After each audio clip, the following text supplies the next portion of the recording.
How to convert low quality video to 4K HDR. Hey guys, welcome back to our YouTube channel. Let's get started. First thing first, launch your CapCut application. Once done, get logged into your account.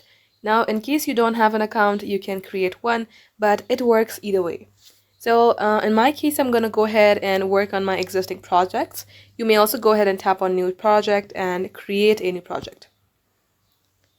Now, once you have selected the video, you may go ahead, edit however you would like.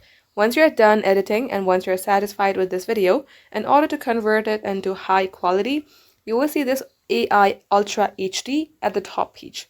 You may go ahead and, simply toggle on this read on to full capacity. If you have a free account, do not toggle this on.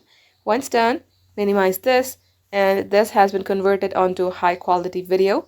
In order to download, tap on export on the top right. Just like so guys, this is how you can do it. Thank you for watching.